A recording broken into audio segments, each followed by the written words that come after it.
هذه القصيدة كتب كلماتها رهيب بدري العفيري الملقب بالذيب الأسمر الذي حب بنت من السعودية الملقبة بالأسطورة. وهذه القصيدة توصف علاقتهم الحميمة الذي تجمعهم بكل الحب والغرام، والقصيدة تحكي وتعبر بما فيها. أداء الشاعر أيمن هيسان.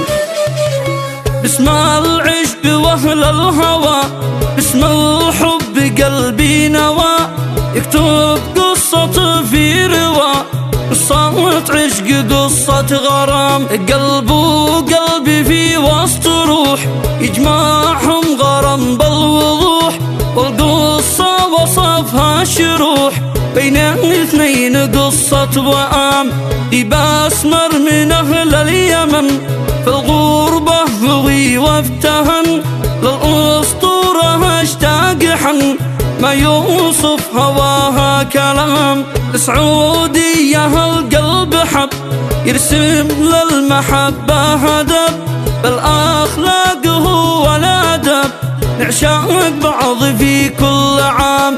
اتعلقت فيها وهي حبتني وقلبي كفيه، حب البنت ذي أرتضي من بين البشر والأنام.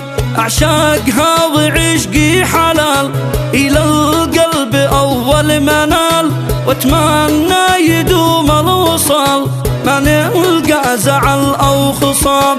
صح إني يماني وهي من جدة كرام الوجيه، والفارق غريب تعشقي ما هو ذنب ولا حرام. هذا حب ما به خلاف، ما استأذن ولا يوم شاف، لجاء وسط قلبك وطاف ما يعرف خليجي وشام. ما بيش في المحبة حدود أو في العشق رفض وردود، يا من يحب ضبية سعود ما بيش في المحبة انقسام.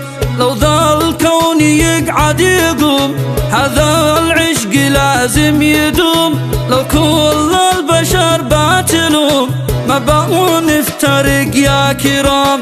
يا أهل المملكة كلكم قلبي قد هوي بنتكم، روحي هايمة حولكم هذا مطلبي والسلام. هذا الذيب الأسمر عشق بالأسطورة اليوم علق، عنها والنبي ما افترق لو بقوا يعدمون انعدام. الأسطورة اللي أريد إيمان حل وسط الوريد، بكون في هواها سعيد أصحى قربها أو أنام. أحلى أيام وأحلى سنين عشناها سوا عاشقين، نعشق بعض يا مسلمين في المحبة هيام. نبني حلمنا بالورود والله هو خلق الشهود، إن الحب شامله يزود يجمع دولة بالوئام.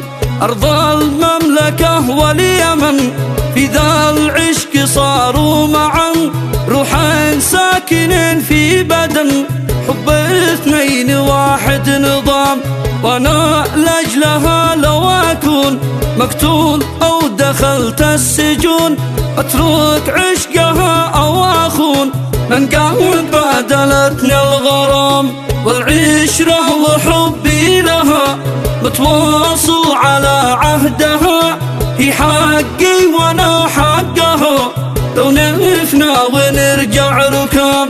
هذه قصة اللي عشق إنسانة وفيها وثق، صعب البعد أو نفترق لو موتنا ونبقى حطام. واختم بالحبيب النبي طه المصطفى اليثربي، العدنان واليعربي سيد الخلق أصل الكرام.